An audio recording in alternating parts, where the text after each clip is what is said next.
ಕಟ್ಟಿ ವರ್ಷವಾದ್ರೂ ಉದ್ಘಾಟನೆಯ ಭಾಗ್ಯ ಮಾತ್ರ ಇನ್ನೂ ದೊರೆತಿಲ್ಲ. 27 ಕೋಟಿ ವೆಚ್ಚದ ತಾಯಿ ಮಕ್ಕಳ ಹೈಟೆಕ್ ಆಸ್ಪತ್ರೆ ಇದು. ಮಂಡ್ಯದ ಕೆಆರ್ ಪೇಟೆ ಹೈಟೆಕ್ ಆಸ್ಪತ್ರೆ ಈಗ ಧೂಳು ಹಿಡಿದು ಹೋಗಿದೆ. ಆಸ್ಪತ್ರೆ ಕಟ್ಟಿ ವರ್ಷಗಳೇ ಆಯಿತು, ಆದರೂ ಕೂಡ ಇನ್ನೂ ಅದಕ್ಕೆ ಉದ್ಘಾಟನೆಯ ಭಾಗ್ಯವಿಲ್ಲ.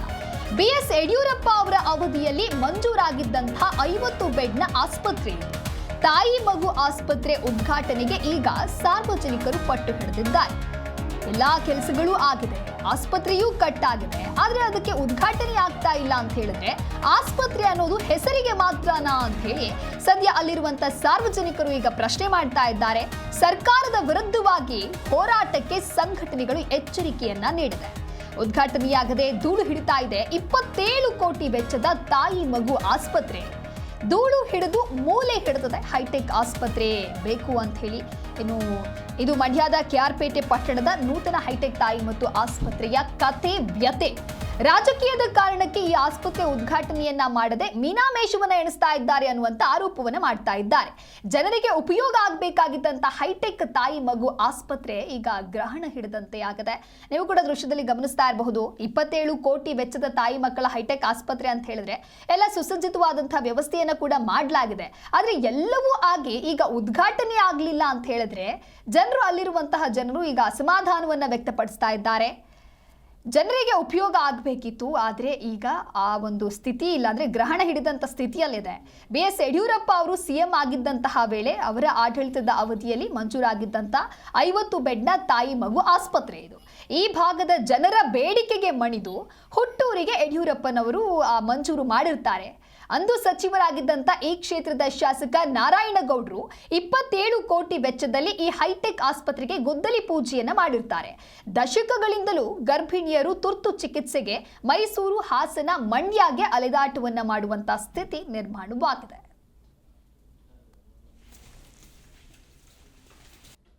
ತಾಲೂಕಿನಲ್ಲಿ ನಮ್ಮ ತಾಲೂಕಿನ ಮಗನಾದಂತಹ ಯಡಿಯೂರಪ್ಪನವರು, ಸನ್ಮಾನ್ಯ ಯಡಿಯೂರಪ್ಪನವರು ಅವರ ಅಧಿಕಾರ ಅವಧಿಯಲ್ಲಿ ನಮ್ಮ ತಾಲೂಕಿಗೆ ಒಂದು ಕೊಡುಗೆಯನ್ನು ನೀಡಿದರು. ಒಂದು ತಾಯಿ ಮತ್ತು ಮಗು ಎನ್ನುವ ಆಸ್ಪತ್ರೆಯನ್ನು ನಮಗೆ ವರದಾನವಾಗಿ ಕೊಟ್ಟಿದ್ದರು.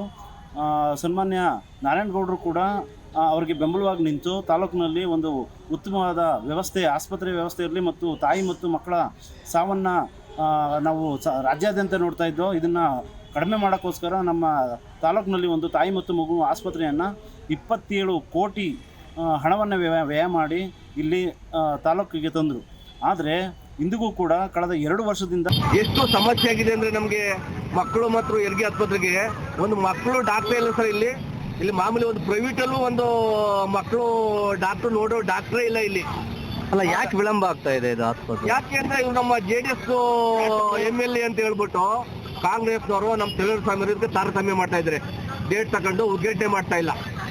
ಅದನ್ನ ನಾವು ಸರ್ಕಾರಕ್ಕೆ ಮನವಿ ಮಾಡೋದಿಲ್ಲ ಅಂದ್ರೆ ನಮ್ಮ ದಿನೇಶ್ ಗುಂಡೂರಾವ್ ಸಾರು ಇದನ್ನ ಮನ್ಗಂಡು ಈ ಹಾಸ್ಪಿಟ್ಲನ್ನ ಬೇಗ ಆದಷ್ಟು ಉದ್ಘಾಟನೆ ಮಾಡ್ಬೇಕು ಸರ್. ನಮ್ಗೆ ಮಂಡ್ಯನೂ 60 ಕಿಲೋಮೀಟ್ರು, ಮೈಸೂರು 55 ಕಿಲೋಮೀಟ್ರು. ನಮ್ಗೆ ಈಗ 10-20 ಕಿಲೋಮೀಟರ್ ಅಲ್ಲ, ಈ ಸುತ್ತಮುತ್ತ ಎಲ್ಲಾರ್ಗು ಬಹಳ ಅಂದ್ರೆ ಅಷ್ಟೇ ಸಲ ತೊಂದರೆ ಆಯ್ತಾ ಇರೋದು.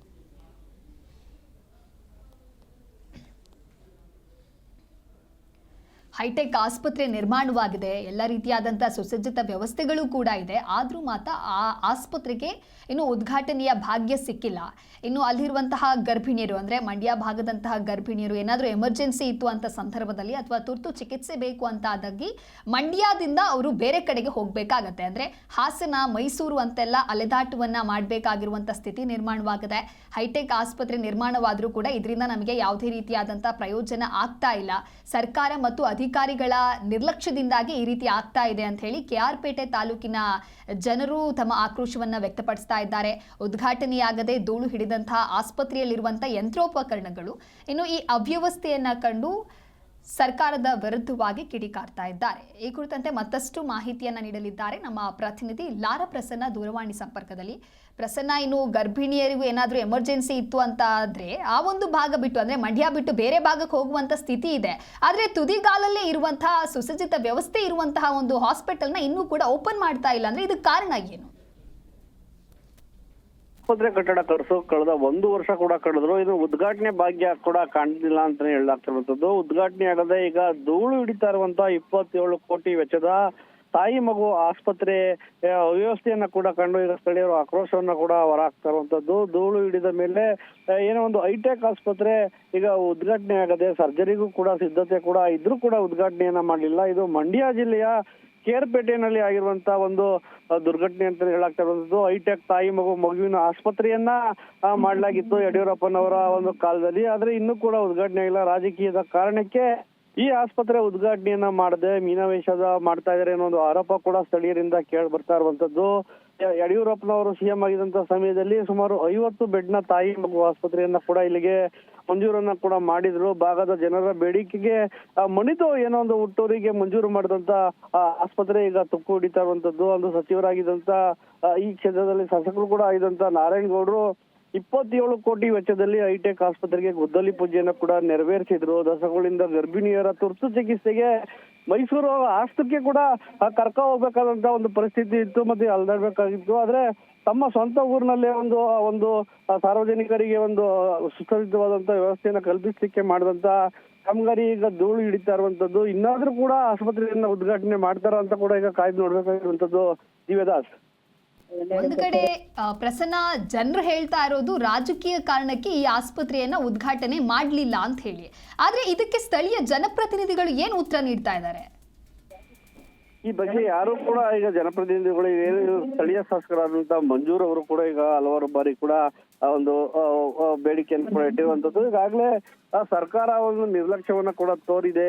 ಈ ಒಂದು ಆಸ್ಪತ್ರೆ ಕಟ್ಟಡ ಉದ್ಘಾಟನೆಗೆ ಯಾವುದೇ ರೀತಿಯಾದಂತಹ ಒಂದು ಸಿದ್ಧತೆಯನ್ನ ಮಾಡ್ಕೊಂಡಿಲ್ಲ ಅಂತ ಕೂಡ ಆರೋಪಗಳು ಈಗ ಸ್ಥಳೀಯರಿಂದ ಕೇಳ್ಬರ್ತದೆ. ಯಾಕೆಂದ್ರೆ ಇದು ಬಿಜೆಪಿ ಸರ್ಕಾರದಲ್ಲಿ ಆದಂತದ್ದು. ಹಾಗಾಗಿ ಈಗ ಕಾಂಗ್ರೆಸ್ ಸರ್ಕಾರ ಏನು ಆಡಳಿತ ನಡೆಸ್ತಾ ಇದೆ, ಇದು ಉದ್ಘಾಟನೆಯನ್ನ ಮಾಡ್ಲಿಕ್ಕೆ ಮೀನಾವೇಶವನ್ನ ಕೂಡ ಮಾಡ್ತಾ ಇದೆ ಅನ್ನೋ ಒಂದು ಆರೋಪವನ್ನು ಕೂಡ ಈಗ ಕೇಳಿ ಬರ್ತಾ ಇರುವಂತದ್ದು.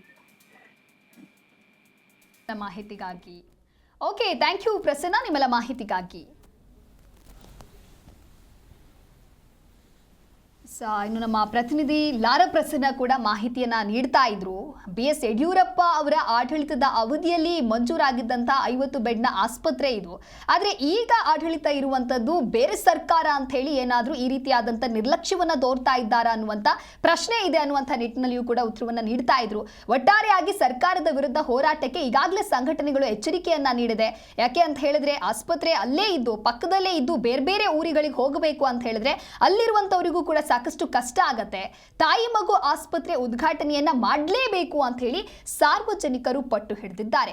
ಆ ಸರ್ಕಾರ ಈ ಸರ್ಕಾರ ಅಂತ ಹೋದ್ರೆ ಅಲ್ಲಿರುವಂತಹ ಜನರಿನ ಕತೆ ಏನು ಅಂತ ಹೇಳಿ, ಆಸ್ಪತ್ರೆಗೆ ಹೋಗಬೇಕು ಅಂತ ಆದ್ರೆ ಗರ್ಭಿಣಿಯರಿಗೆ ಸಾಕಷ್ಟು ಸಮಸ್ಯೆ ಆಗ್ತಾ ಇದೆ ಅಂತ ಸದ್ಯ ಅಲ್ಲಿರುವಂತಹ ಜನರು ಹೇಳ್ತಾ ಇದ್ದಾರೆ. ಕೂಡಲೇ ತಾಯಿ ಮಗು ಆಸ್ಪತ್ರೆಯನ್ನ ಉದ್ಘಾಟನೆ ಮಾಡಲೇಬೇಕು, ಇಲ್ಲದಿದ್ರೆ ಸರ್ಕಾರದ ಸಾರ್ವಜನಿಕರು ಸೇರಿ ಸಂಘಟನೆಗಳಿಂದ ಹೋರಾಟವನ್ನ ನಾವು ಮಾಡ್ತೇವೆ ಅನ್ನುವಂತ ಎಚ್ಚರಿಕೆಯನ್ನ ಕೂಡ ನೀಡಲಾಗಿದೆ. ಈ ಭಾಗದ ಜನರು ಬೇಡಿಕೆಯನ್ನ ಇಟ್ಟಿರ್ತಾರೆ. ಹಾಗಾಗಿ ಆ ಒಂದು ಬೇಡಿಕೆಗೆ ಮಣಿದು ಹುಟ್ಟೂರಿಗೆ BS ಯಡಿಯೂರಪ್ಪನವರು ಮಂಜೂರನ್ನ ಮಾಡಿರ್ತಾರೆ. ಆಗ ಸಚಿವರಾಗಿದ್ದಂಥ ಈ ಕ್ಷೇತ್ರದ ಶಾಸಕ ನಾರಾಯಣಗೌಡರು ಕೂಡ 27 ಕೋಟಿ ವೆಚ್ಚದಲ್ಲಿ ಆ ಒಂದು ಹೈಟೆಕ್ ಆಸ್ಪತ್ರೆಗೆ ಗುದ್ದಲಿ ಪೂಜೆಯನ್ನು ಕೂಡ ಮಾಡಿರ್ತಾರೆ. ಆದ್ರೆ ದಶಕಗಳಿಂದಲೂ ಕೂಡ ಗರ್ಭಿಣಿಯರು ಇಲ್ಲಿ ತುರ್ತು ಚಿಕಿತ್ಸೆಯನ್ನ ಬೇಕು ಅಂತ ಹೇಳಿದ್ರೆ ಬೇರೆ ಬೇರೆ ಭಾಗಗಳಿಗೆ ಹೋಗಬೇಕಾಗಿದೆ.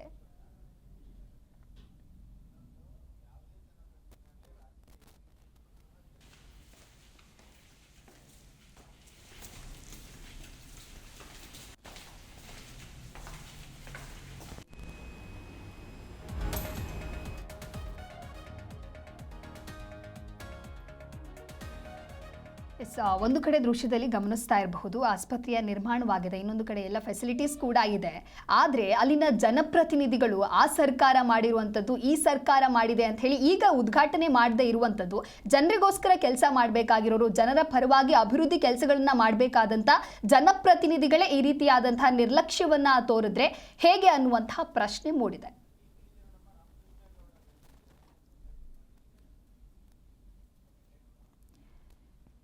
ಗಂಜಿಗೆರೆ ಸೊಸೈಟಿಯ ಮಾಜಿ ಅಧ್ಯಕ್ಷರಾಗಿರುವಂತಹ ರಾಮಕೃಷ್ಣೇಗೌಡ ಅವರು ಈ ಕುರಿತು ಮಾತನಾಡೋದಕ್ಕೆ ಸಂಪರ್ಕದಲ್ಲಿದ್ದಾರೆ. ನಮಸ್ಕಾರ ಸರ್. ನಮಸ್ತೆ ಸರ್, ವಾಯ್ಸ್ ಕೇಳಿಸ್ತಿದ್ಯಾ? ಕನೆಕ್ಟ್ ಮಾಡಿಲ್ಲ. ನಮಸ್ತೆ ಸರ್. ನಮಸ್ಕಾರ ಮೇಡಮ್. ಓಕೆ ಸರ್, ಈಗ ಆಸ್ಪತ್ರೆ ಕಟ್ಟಿ ವರ್ಷಗಳೇ ಆಯ್ತು, ಆದ್ರೂ ಕೂಡ ಆಸ್ಪತ್ರೆಯನ್ನು ಓಪನ್ ಮಾಡ್ತಾ ಇಲ್ಲ ಅಂದ್ರೆ ಇದಕ್ಕೆ ಕಾರಣ ಏನ್ ಸರ್, ನಿಮ್ ಗಮನಕ್ಕಿಲ್ವಾ? ಕಾರಣ ಅಂದ್ರೆ ಮೇಡಮ್ ಅದೇ ಈಗ ಏನಪ್ಪಾ ಅಂದ್ರೆ ಇಲ್ಲೇ ಮಂಡ್ಯ ಜಿಲ್ಲೆಯಲ್ಲಿ 7 ಕ್ಷೇತ್ರ ಇರೋದು, ಅದರಲ್ಲಿ ಒಂದು ಮಾತ್ರ JDS ಗೆದ್ದಿರೋದು. ನಮ್ಮ ಉಸ್ತುವಾರಿ ಅವರ ಜಿಲ್ಲಾ ಮಂತ್ರಿಯಾದ ಚಲುವರಾಯಸ್ವಾಮಿ ಅವರು ಇದು JDS ಪಕ್ಷಕ್ಕೆ ಅನುಕೂಲ ಆಯ್ತದೆ ಅಂತ ಹೇಳ್ಬಿಟ್ಟು ಈ ತಾಲೂಕಿಗೆ JDS MLA ಗೆ ಅನುಕೂಲ ಆಯ್ತದೆ, ಇದು ಬೇಗ ಮಾಡ್ಬಿಟ್ರೆ ಇವ್ರ ಹೆಸರು ಬರ್ತದೆ ಅಂತ ಹೇಳ್ಬಿಟ್ಟು ಸ್ವಲ್ಪ ಪಕ್ಷ ತಾರತಮ್ಯ ಮಾಡ್ತಾ ಇದ್ರೆ ಮೇಡಮ್ ಅವರೇ, ಅಷ್ಟೇ ಇನ್ನೇನಿಲ್ಲ, ಬೇರೆ ಉದ್ದೇಶ ಏನಿಲ್ಲ. ಸರ್, ಈ ರೀತಿ ಪಕ್ಷ ತಾರತಮ್ಯ ಮಾಡಿದ್ರೆ ಜನಪ್ರತಿನಿಧಿಗಳು ಅಂತ ಹೇಗೆ ಕರೆಯೋಕ್ಕಾಗತ್ತೆ ಸರ್? ಯಾಕಂದ್ರೆ ಜನರ ಕೆಲಸನೇ ಇವ್ರಿಗೆ ಮಾಡಕ್ಕಾಗಲ್ಲ ಅಂತ ಅಂದ್ರ ಮೇಲೆ ಇನ್ಯಾಕೆ ಅಂತ? ಹೌದು ಮೇಡಮ್, ಈಗ ನೋಡ್ತಾ ಇದ್ರಲ್ಲ ನೀವು, ಈಗ ಹೆಂಗೆ ಅಂತ ಅಂದ್ರೆ ಈಗ KR ಪೇಟೆಯಿಂದ ಮೈಸೂರು 55 ಕಿಲೋಮೀಟರ್, ಮಂಡ್ಯ 65 ಕಿಲೋಮೀಟರ್, ಇಲ್ಲಿಂದ ಒಂದು ಬಾಣತಿಯರ್ಗೋ ಒಂದು ಹೆರಿಗೆಗೋ ಹೋಗ್ಬೇಕಾದ್ರೆ ಬಹಳ ಕಷ್ಟ ಅಂದ್ರೆ ಕಷ್ಟ ಮೇಡಮ್ ಅವರೇ, ಅಷ್ಟು ಒಂದು ತೊಂದರೆ ಆಗ್ತದೆ ನಮ್ಮ ತಾಲೂಕಿನ ಜನತೆಗೆ. ಓಕೆ, ಇನ್ನು ಸೆಷನ್ಗಳಲ್ಲಿ ನೋಡ್ತಾ ಹೋದ್ರು ಕೂಡ ಬಾರಿ ಚರ್ಚೆಯನ್ನು ಮಾಡ್ತಾರೆ, ಆ ರೀತಿ ನಮಗೆ ಒಂದು ವ್ಯವಸ್ಥೆ ಮಾಡಿಕೊಡಿ, ಸ್ಕೂಲ್ ಕೊಡಿ, ಆಸ್ಪತ್ರೆ ಕೊಡಿ ಅಂತ. ಆದ್ರೆ ಇಲ್ಲೆಲ್ಲ ವ್ಯವಸ್ಥೆ ಇದ್ರೂ ಕೂಡ ಅದನ್ನ ಉದ್ಘಾಟನೆ ಮಾಡ್ತಾ ಇಲ್ಲ ಅಂತ ಹೇಳಿದ್ರೆ ಇದಕ್ಕೆ ಯಾರು ಹೊಣೆ? ಅದೇ ಸರ್ಕಾರವೇ ಹೊಣೆ, ನಮ್ಮ ಜಿಲ್ಲಾ ಉಸ್ತುವಾರಿ ಮಂತ್ರಿಯವರೇ ಹೊಣೆ ಮೇಡಮ್ ಅವರೇ ಅದಕ್ಕೆ. ಓಕೆ, ಒಟ್ಟಾರೆ ಇವ್ರ ಕಚ್ಚಾಟದಿಂದ ಅಲ್ಲಿರುವಂತ ಜನರ ಕತೆ ಏನು ಸರ್? ಜನರಿಗೆ ಚಿಕಿತ್ಸೆ ಬೇಕು ಅಂತ ಅಂದಾಗ ಗರ್ಭಿಣಿಯರು ಒದ್ದಾಡ್ಬೇಕಾಗಿರುವಂತ ಸ್ಥಿತಿ ಆಗಿದೆಯಲ್ಲ? ಹೌದು, ಬಹಳ ತೊಂದರೆ ಆಗಿದೆ ಮೇಡಮ್ ಈ ನಮ್ಮ ತಾಲೂಕಿಗೆ. ಯಾಕೆ ಬಹಳ ಫೆಸಿಲಿಟೀಸ್ ಎಲ್ಲ ಅವಶ್ಯಕತೆ ಎಲ್ಲ ಕೆಲಸ ಮುಗಿದಿದೆ, ಬಹಳ ಅದ್ದೂರಿ ಹಾಸ್ಪಿಟ್ಲು ಆಗಿದೆ ಮೇಡಮ್ ಅವರೇ. ಆದ್ರೂ ಉದ್ಘಾಟನೆ ಅಂದ್ರೆ ಹೊಸಿ ತೊಂದರೆ ಆಗ್ತಲ್ಲ ಮೇಡಮ್ ಅವರೇ. ಈಗ ಮಕ್ಕಳಿಗೆ ಒಂದು ಮಕ್ಕಳು ಡಾಕ್ಟರ್ ಇಲ್ಲ ಮೇಡಮ್ ಅವರೇ ಇಲ್ಲಿ ನಮ್ಮ ತಾಲೂಕಿನಲ್ಲಿ. ಈಗೆಲ್ಲ ಸೌಲಭ್ಯ ಆಗಿ ಎಲ್ಲ ರೆಡಿ ಆಗಿದೆ, ಆದ್ರೂ ಅದನ್ನ ಉದ್ಘಾಟನೆ ಮಾಡಕ್ಕೆ ತಾರತಮ್ಯ ನೋಡ್ತಾ ಇದ್ದಾರೆ ಮೇಡಮ್ ಅವರೇ. ಓಕೆ, ಈಗ ಸೆಂಟ್ರಲ್ ಮಿನಿಸ್ಟರ್ ಆಗಿರುವಂತ ಅಂದ್ರೆ ಕುಮಾರಸ್ವಾಮಿ ಅವ್ರ ಗಮನಕ್ಕೆ ಏನಾದ್ರೂ ಈ ವಿಷಯ ಹೋಗಿದ್ಯಾ ಅಥವಾ ಅವ್ರೇನಾದ್ರೂ ಸ್ಪಷ್ಟನೆ ಕೊಟ್ಟಿದ್ದಾರೆ ಹೇಗೆ? ಅದು ಗೊತ್ತಿಲ್ಲ ಮೇಡಮ್ ಅವರೇ ನಮ್ಗೆ. Okay, thank you sir Zee Kannada news ಜೊತೆಗೆ ಮಾತನಾಡಿದ್ದಕ್ಕೆ.